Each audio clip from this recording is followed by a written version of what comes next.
O diabo, também conhecido como Satanás, é mais famoso como o inimigo das pessoas boas e de Deus.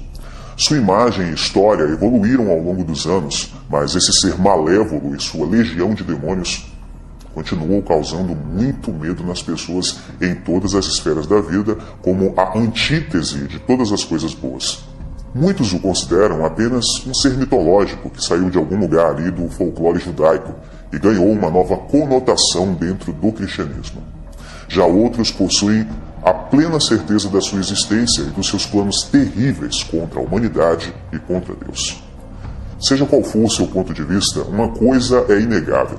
Ele continua sendo um dos personagens mais intrigantes que conhecemos de toda essa trama. E é sobre ele que nós vamos falar hoje.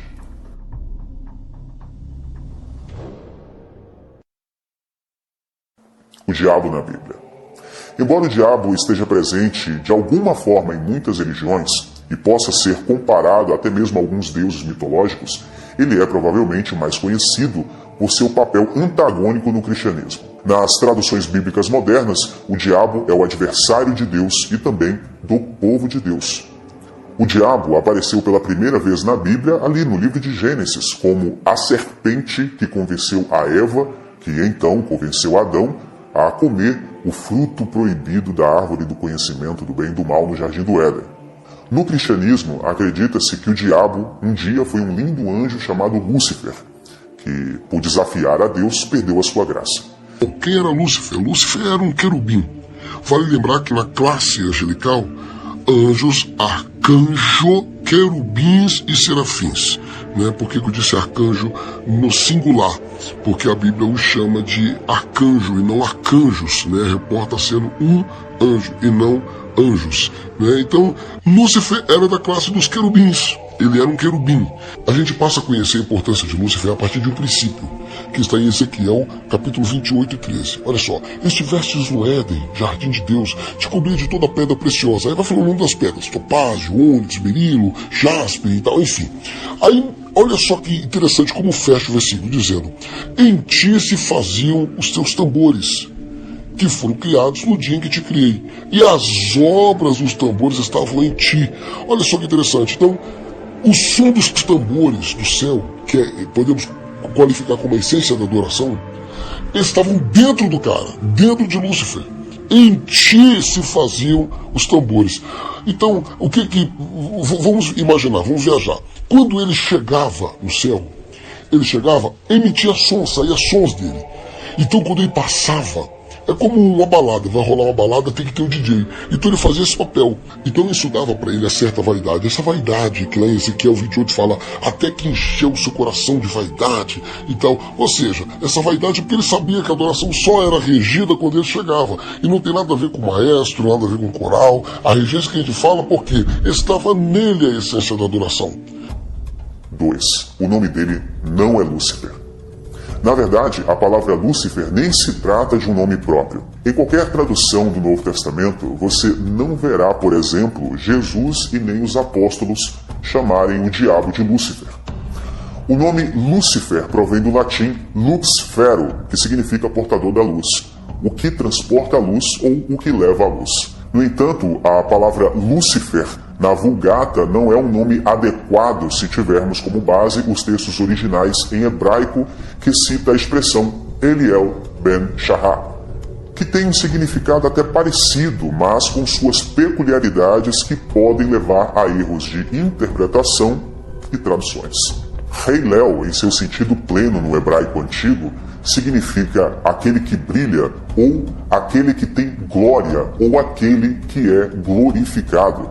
Em alguns momentos pode ser traduzido como aquele que deseja a glória para si, o que se encaixa perfeitamente no contexto da história que todos nós já conhecemos. Ben Shahar, filho do amanhecer, ou filho da manhã, ou a depender do contexto, filho do negrume, pois a palavra Shahar, em sua raiz primária no hebraico antigo, significa ficar preto, tornar-se escuro. O outro significado dessa raiz é buscar cedo ou simplesmente alvorada.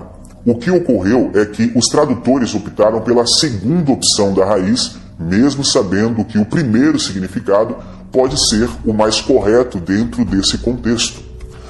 E a palavra Ben significa filho de, portanto, nos atendo ao original, o nome próprio de Satanás seria Heilel e não Lúcifer. Outro fato interessante, perceba que os principais anjos citados na Bíblia e nos livros apócrifos sempre têm uma terminação El em seus nomes. E El, em hebraico, é uma das expressões usadas para se referir a Deus. Por exemplo, Miguel, quem é como Deus? Gabriel, mensageiro de Deus. Rafael, curado por Deus. Então, o que de fato significa o nome original de Lúcifer? Heilel.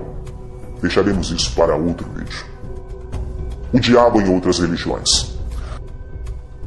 A maioria das outras religiões e culturas também ensinam que existe um ser maligno que anda pela terra causando estrago e lutando contra as forças do bem. No Islã, o diabo é conhecido como Shaitan e, como o diabo no cristianismo, também se acredita que ele tenha se rebelado contra Deus. No judaísmo, Satanás é um verbo e geralmente se refere a alguma dificuldade ou alguma tentação que deve ser superada em vez de um ser literal. Em pessoas de quase todas as religiões, ou mesmo naquelas que não seguem uma religião, o diabo é quase sempre sinônimo de medo, punição, negatividade e imoralidade. O diabo e o inferno. Talvez as imagens mais duradouras do diabo estejam associadas ao inferno, ao qual a Bíblia se refere como um lugar de fogo eterno preparado para o diabo e seus anjos. Ainda assim, a Bíblia não afirma que o diabo reinará no inferno, apenas se refere que ele será banido para lá. E houve batalha no céu. Miguel e os seus anjos batalhavam contra o dragão, e batalhavam o dragão e os seus anjos. Mas não prevaleceram, nem mais o seu lugar se achou nos céus. E foi precipitado o grande dragão, a antiga serpente, chamada o Diabo e Satanás, que engana todo mundo. Ele foi precipitado na terra, e os seus anjos foram lançados com ele. A ideia de que o diabo governa o inferno pode ter vindo do poema de Dante, a Divina Comédia, que foi publicado ali por volta do século XIV. Em seu poema, Dante retratou o diabo como uma criatura grotesca e alada, com 3 rostos, cada um mastigando um pecador desonesto, cujas asas sopravam ventos frios e congelantes em todo o domínio do inferno. A Bíblia não descreve o diabo em detalhes. As primeiras interpretações artísticas de A Divina Comédia, com imagens chocantes do diabo e seus demônios, infligindo sofrimento humano quase inimaginável aos pecadores, apenas encorajaram os pensamentos das pessoas sobre o inferno e o diabo. E até o final da Idade Média, o diabo havia assumido a aparência de uma figura com chifres que empunhava um tridente, com uma cauda ali, pontuda, enfim, aquele diabo que você já conhece dos desenhos animados. O diabo e as bruxas. O medo do diabo foi o responsável por assassinar milhares de pessoas acusadas de bruxaria durante a Idade Média. Eles acreditavam que o diabo dava poderes às bruxas, o que não deixa de ser verdade. Esse medo deu origem aos infames julgamentos das bruxas de Salem. O estilo de vida estrito dos puritanos e o medo das pessoas de fora e o terror da chamada magia do diabo levou a acusar pelo menos 200 pessoas de bruxaria entre 1692 e 1693. E essas pessoas foram condenadas à morte. O diabo nos tempos modernos. As traduções religiosas são frequentemente controversas. Geralmente, há um certo grau de dissidência sobre como interpretar textos antigos, inclusive textos que fazem referência ao diabo. Ao longo da história, a reputação do arqui-inimigo de Deus, ainda bem que não mudou muito. Muitos cristãos ainda acreditam que ele literalmente transformou o mundo e é responsável por grande parte da corrupção e do caos que acontecem no mundo. Mas nem todas as religiões acreditam nisso. Existem pessoas que acreditam que o diabo é um ser do bem e que a Bíblia foi mal interpretada e mal traduzida e levou as pessoas a acreditarem que o diabo era do mal. Inclusive, existem igrejas satanistas que adoram o diabo como um verdadeiro Deus. Eles podem praticar rituais satânicos ou até mesmo fazer pactos com o diabo. Bom, com todo respeito às pessoas que optam por essa linha de religião ou linha de espiritualidade, como queira chamar, eu prefiro ficar distante desse ser e ficar mais próximo de Deus, que é o nosso Pai. E então, o que vocês acharam? Fala aí pra gente nos comentários, tá bom? Deixa o like se você gostou do vídeo e compartilha com um amigo aí nas suas redes sociais, no Facebook, no Instagram e no WhatsApp, tá bom? Eu vou ficando por aqui. Um grande abraço. Shalom.